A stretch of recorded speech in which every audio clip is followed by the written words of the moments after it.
Yo, yo, yo, what's up, everybody? Okay, so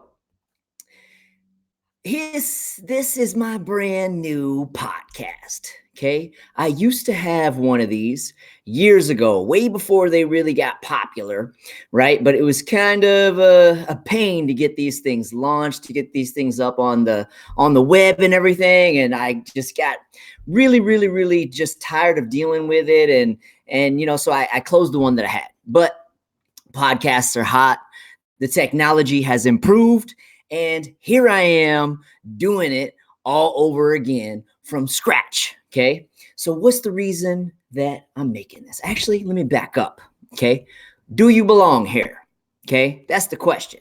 Is this something that you maybe want to be listening to? I don't know. Do you want to improve your health? Do you want to improve your physique? Do you want to be sexy? Do you want to be confident? Do you want to be able to crush it in life?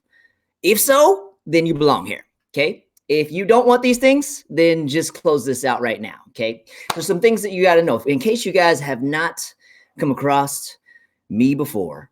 Okay. I am very brash. I'm very straight to the point. I'm no BS. I'm the master at getting people ripped. Okay. I master this. I have it down to a step-by-step system. But if you are sensitive, this is probably not the podcast for you, because there's going to be moments where I get really passionate and I just might lose my shit. Okay. So if you can't handle some profanity, if you can't handle somebody in your face telling you the raw, brash truths, you don't belong here. Okay. If you can handle it and you are ready to take your body and your life to the next level, then you belong here. Welcome to my podcast. So, why else am I making this podcast? Okay. Let's be real, people. America's fat. Okay. And I have been trying to change that. I've been trying to completely change the direction that this country has been going in for the past 15 years since I've been in this industry, actually almost 16 now. Okay. And I've been trying to do my part to transform America, because America is fat. So do you really know how fat America is? Let me tell you how fat America is. Okay. The average female in America right now, 2020, okay, is 170 pounds at 5'3". Okay. On top of that, they got a 39-inch waist. Okay. It's absolutely disgusting. Now, a chick that is 5'3" should weigh like 105, 115, 120 if she's got like some serious quads and booty, right? Like 170, like literally average in America is obese today. Right. And you know the old study, I'm sure you've seen the study where they base it off BMI, the body mass index, and they try and say that, the average American or like 60%, 66% of Americans are overweight, like 30 something percent are obese. That's wrong. Okay. It's actually more like 90% of America is obese. Okay. Because they're basing that standard on height and weight ratio. Right. And I have a very expensive body fat testing machine in my gym. Okay, I'm a gym owner. In case you guys are new to me in general, I own a gym. Okay, a very expensive fat testing machine. Okay, and the average female that comes in, and I live in a very active area of California, in Orange County, California. It's very active. People take better care of themselves out here than they do in other parts of the country, like Texas, where I'm originally from. Okay. So, but the average body fat of women that come into my gym when they first start, okay, average is about 34-35% body fat. Okay. Now, in case you don't know anything about body fat percentages, obesity is 32%. Okay. So the average female in a fitter area is, and I'm talking about chicks that weigh like 111 pounds, 130 pounds, 140 pounds. Okay. Clinically obese, 34-35%. Okay. So when I tell you it's like 90%, that's probably the minimum. It's probably closer. It's probably more than that. Okay. Because in other areas away from where we live and in other parts of the country, like I'm from Houston, man, everybody there is morbidly obese. It's crazy out there. Right. So the average female is 170, right? The average dude's almost 200 pounds. Okay. Now let's rewind the time a little bit. Okay. About 50, 60 years ago, the average female had a 25-inch waist. Okay. Right now, it's a 39. All right. You're talking 14 inches girth. Okay. That's disgusting. Okay. And in case somebody hasn't told you that lately, ladies, it's disgusting. And your man resents you for it. Guaranteed. He may love you, but I guarantee he resents you. Okay. So, and wishes that you got it together. Okay. Now, you dudes, you guys got 40-inch waists today. Okay. Like, and you guys are almost 200 pounds. 50, 60 years ago, you weighed like 150. That was the average. That was the average weight of a dude 50, 60 years ago. Now they're almost 200 pounds. So you're literally talking about the average American, right? Which means that there's a lot of people that are way worse. They're just crazy overweight. Okay, I got my little dude right here on the side, so I do the majority of my work from home. Okay, so I got my little dude hanging out right here, and you might hear some dogs barking and some other stuff too. So he was distracting me there for a second, but that's life, right? That's some of the things from when you work from home, right? So, but anyway, Americans are fat, okay, and I'm changing that. All right, and the whole point of this podcast is to change that. Okay, so the other thing that you guys have to understand, I'm going to teach you guys a lot of things about nutrition, a lot of things about training, a lot of things about your mindset, a lot of things about your lifestyle, right? But there's something that you have to grasp that is very, very important. And the other reason why I'm making this podcast as well too is because disease is rampant in America. Okay, and I don't care what you think or what you currently know. Okay, what you currently think and know, I guarantee is probably wrong. All right. Every single chronic disease known to man, okay, is linked to your diet. Okay. Every single thing that goes wrong with your body is linked to your diet. Okay. Anxiety, depression, autoimmune diseases, cancer, heart disease, strokes, Alzheimer, all diet related, lifestyle related diseases, right? And we are in an epidemic right now of cancer and heart disease. And I am trying to change that too. Okay. I'm trying to save more lives because you guys are literally eating yourselves to death, and we're going to change that. All right. So, but know this, you cannot change your diet, or you cannot change your health without changing your diet. Okay. The drugs are not going to help you. Okay. If you're taking drugs to deal with your heart disease, you're still going to die of a heart attack if you don't change. Okay. You're taking drugs to manage anything, diabetes type 2 or whatever, you're still going to die from that disease. Okay. You have to change the way you eat and the way you live. Otherwise, you're going to eat yourself to death. So if you aren't willing to do the changes necessary so that way you can live a high quality and have and have longevity, right? If you aren't willing to make those changes, just make sure you get your affairs in order. Okay. Make sure that you're ready to go, because it's just a matter of time. It's going to happen, especially if you are over the age of 50, right? You are at a high risk if you are not taking care of your nutrition and your body. High risk. Okay. So understand that. And you can be in your 30s and 40s and still die in your sleep if you aren't taking care of your nutrition. I have had friends from high school. I've got guys that I know from the gym. They were literally working out, not taking care of their nutrition, literally 30s and 40s, die in their sleep. Okay. So I see this all the time being a gym owner. We have lots of members in our gym, right? And there's always every single week of every single year, there is somebody from our team, whether it's a brother, a sister, a mother, a father, a grandfather, an aunt, an uncle, somebody's dying. Okay. I'm surrounded by death on a constant basis, and they're all from diseases they created. Okay. So one of the big things that I'm going to be teaching in this podcast too is going to be all about, how to take care of your health. But really, I'm trying to make you guys sexy again. Now, if you follow my plan of getting sexy, you're going to get healthy. Okay. As well. That's just the side benefit. It's just going to happen. Right. So who am I? Okay. In case you guys don't know who I am. Okay. My name is Damon Sewell. Okay. I am a beast.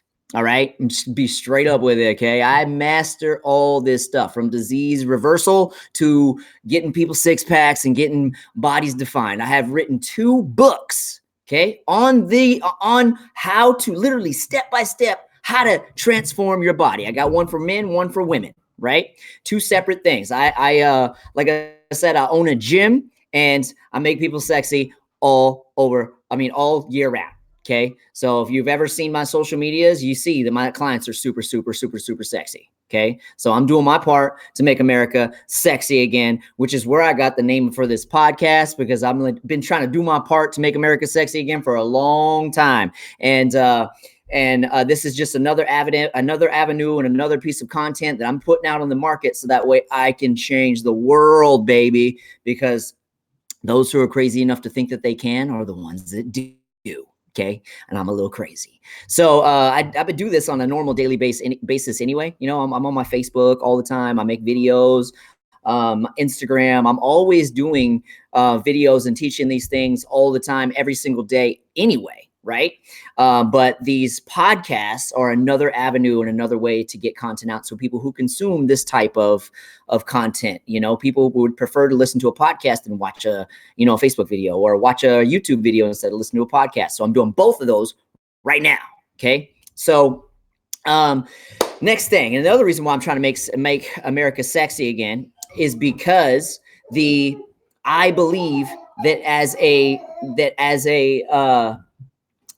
spouse, okay, the average spouse in America gains 30 pounds. The dudes gain 30 pounds after marriage. The average female, 27 pounds. Okay. So part of the reason why I'm doing this is to actually change that too. Okay. Because the number one complaint, like, look, man, I own a gym. Number one complaint I get from married people all the time is, and they literally almost say the same exact thing. They say, my wife has let herself go and it's disgusting. Okay. The dudes, the dudes, that's what they say. My wife has let herself go and it's disgusting. And then the girls say the exact same thing. They're like, my husband has let himself go and it's disgusting. Like literally word for word. That's the number one complaint that I get from both sexes. Okay. Just an FYI. So part of the reason why I'm doing this podcast is also to change that, because I firmly believe with every bit of my being that it is your responsibility when you are married to always be visually pleasing and marketable to your spouse, right? Your spouse committed themselves for life to you, right? So you should be holding yourself at a high standard and respecting yourself enough, and your spouse enough, and your marriage enough, that you always hold yourself to a high standard. So that way it is you that they are attracted to, that it is you that turns them on and not somebody else, right? It is your responsibility to always be that sexy, hot spouse. And then on top of that, like I was telling you guys a minute ago, when you take care of your health, like I'm going to teach you, you take care of your body, like I'm going to teach you, it's going to take care of your health too, right? So, which is also going to benefit your relationship tremendously, because your spouse is not going to have to sit by your bedside and watch you die. Okay. All right. Straight up. So that's another thing that I believe in. And then on top of that too, man, when you guys get sexy, guess what else happens? You get confident, you start confidence is attractive for everything in life, right? Confidence is vital if you want to make more money in life, right? So it's very, very, very important that you take care of you, because everything else radiates from there, right?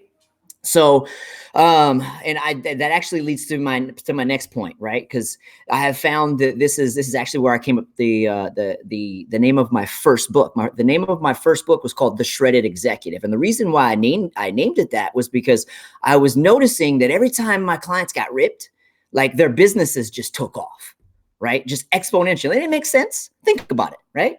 Whenever you get ripped, what happens?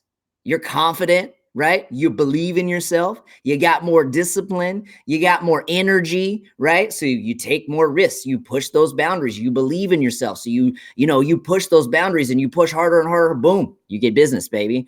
You start your businesses start to crush it. So I get from my clients all the time, man, I'm having the best year of my life financially, and it's because they have mastered themselves, right? You master yourself, you can master your life, right? Now, are there exceptions to the rule? Absolutely, right? There are people that can become wealthy while being a, fat chump, right? But it's rare, Okay. The majority of people who are super wealthy prioritize their health. Okay. So understand that.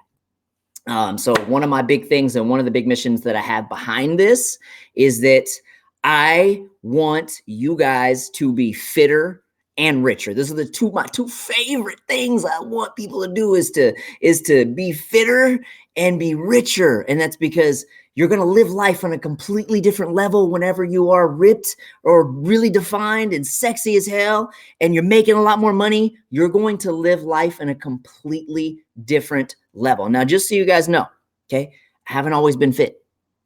Okay, there was a period of my life, and I've always been pretty active like my entire life.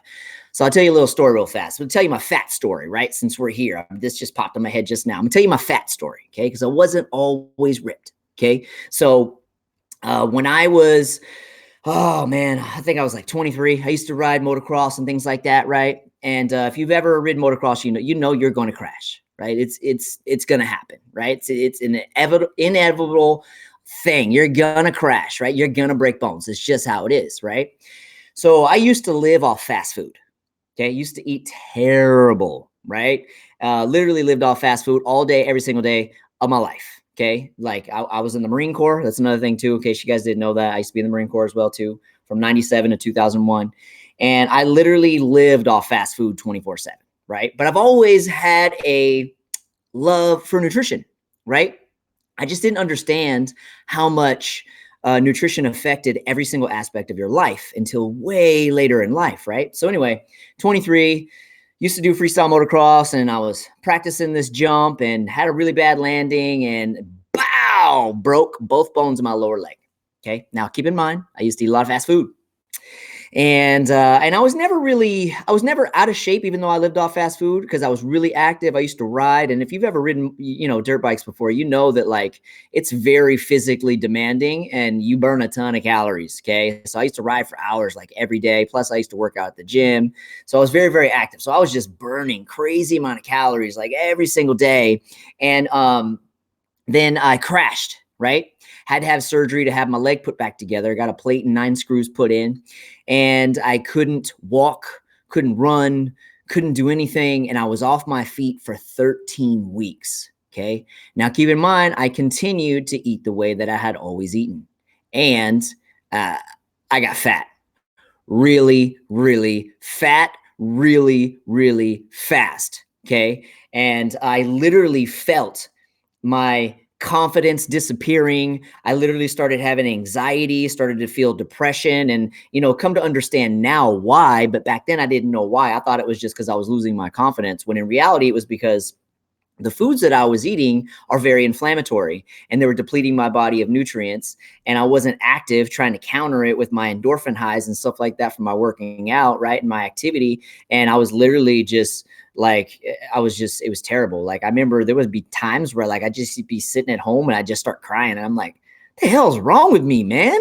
Like, why am I crying like a little bitch? Like the hell's going on?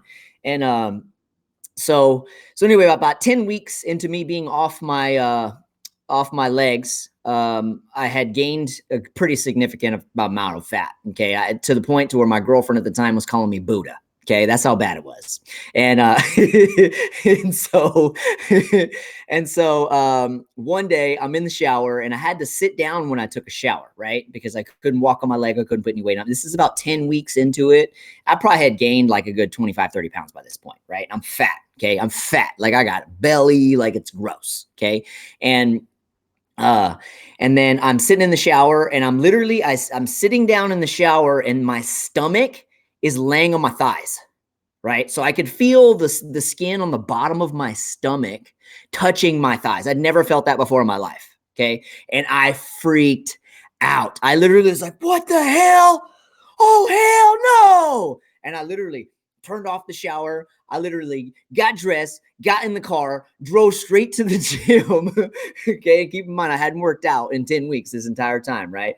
And So I get in the car, I go to the gym, and I'm on crutches, right? So I put my crutches up against the wall, and I just start hopping around the gym, rolling my weights across the floor, rolling my dumbbells across the floor, and hopping to machine, and I just start working out. And then I just start diving into bunch of research and a bunch of stuff, trying to learn how to lose fat and stuff. And that was where my real passion for nutrition and fat loss was because like they say, your greatest pains become your biggest fuels, right? And that pain right there, I was already feeling fat, already feeling terrible as it was. My confidence was already gone by this point. I used to be really confident dude, as you can probably tell, right?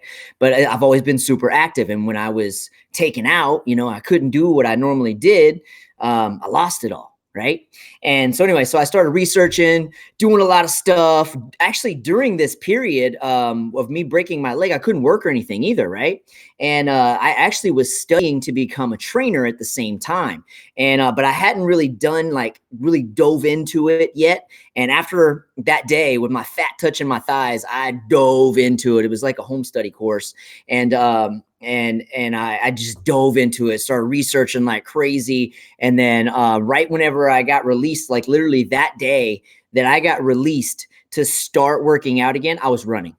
Okay. And because back then, I went to the Marine Corps and everything, and you always keep your weight in check because by going on runs, right? You do a lot of cardio, right? Well, that's not the best way for you to lose fat, people. We're going to discuss that in later episodes. But just know that what happened was I started running like that day. And what was crazy was I had crazy atrophy on my whole right side. It was so bad that I used to have to put my wallet in my right butt cheek in the right pocket just so I would sit level. Because I have a really big giant booty. Okay. If you've never seen me in person, I got a big giant booty. Okay. I got a badonk donk. Okay.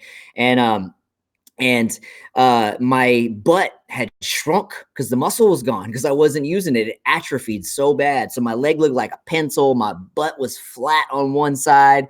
But anyway, I started running, right? Literally the first day that I was released. And the crazy thing was that I couldn't even stand on that leg. Right? Whenever the doctor said, okay, go ahead and walk on it, I literally fell. When I went to try to, I fell. Because it had nothing. There was nothing there. It was like a wet noodle, right? That's exactly what it felt like. And I fell to the ground and I was like, dude, I need to work on this. Holy smokes. So, but literally that day I started running, and it was more like a hobble than it was a run. Like it looked like I had like a noodly peg leg. Like it was terrible. But that me actually doing that was stupid, right? And this is a long time ago. So it ended up creating bone spurs in my ankle, which I actually still have to this day that I work around, but it's cool. So I'm a prime example of no excuses. Okay. I'm still able to do a lot of crazy stuff, even with these giant bone spurs that are extremely painful on my ankle. I just work around them. Okay. So no excuses, people. And you're going to hear that a lot from me in this podcast. But anyway, so my whole point of telling you that story is that know that I have been fat. I haven't always been fit, right? And I know how much it sucks. Okay. I know how bad it sucks to not have confidence. I know how it feels to have anxiety. I know how it feels to feel depressed. I know how it feels to feel like a loser, right? Because during that period of my life, I felt like a loser. Right. Because at the time I didn't really know anything about how to burn fat or anything like that. Like it just, because back then you just think like you do a bunch of sit-ups, you get a six pack. Right. So I used to do sit-ups and stuff all the time. But up until, thinking that I was going to give me a six pack, I had no clue, but so if that's you and that you think that doing a bunch of sit-ups and do a bunch of abs is going to give you abs, wrong. Okay. Having abs. Here's another little educational piece for you people. Having abs, so that way you can get sexy, or getting those lines, ladies. Okay. So all that is just having low body fat levels. That's all that is. So little facts for you here. For you dudes, the look that most of you guys are looking for, where you're like ripped and have abs, it's about 6% body fat on average. Okay. Some of you will look better and you will look good at like 9%, right? But most dudes won't even start to see their abs until they hit 9%. So, but the 5% to 6% range is like the sweet spot for most guys, depending on how you carry your fat, for you to have like good looking abs. Okay. For ladies, the look the majority of you guys are looking for, which is, where you're defined, where you're not like super shredded, got crazy abs, right? The look that you guys are looking for, to where you maybe have like you can see the vertical lines, or maybe just a little subtle six pack, that's on the average, that's about 14% body fat for most girls. That's like the 12%, I mean. So under 14 was what I meant to say. So 12% is that's like the sweet spot for most ladies. So for those of you guys that are trying to get in shape, okay, I recommend you do regular body fat testing. Find somewhere that either has an in-body fat testing machine. So a lot of supplement stores have it. Some gyms have it, like Lifetime Fitness has it. I think Equinox has them too. And scan your body and get your tests that way. Okay. Doing the pinch test is very inaccurate, and it's really just dependent on, the person testing. And from what my experience in this industry, most trainers suck at doing body fat pinch tests. So it'll typically show you lower than what you really are. So if you're using like an InBody or a DEXA scanner, those are going to be a lot more accurate and tell you a lot more information, and you'll be able to see where you really are. Okay. So in closing of this podcast, I want to say welcome. Thank you. Make sure that you subscribe to the podcasts, the YouTubes, the everything. So that way you get notified whenever I'll launch a new episode. So that way you don't miss anything, because I'm going to have tons of content coming for you. So, so make sure that you do that. Know that this podcast is primarily geared to making America sexy again. So if that's you, you belong here. Okay. So for the rest of you guys, you probably didn't make it this far anyway, but let's get sexy, people. You guys have a great day, and we will see you next time.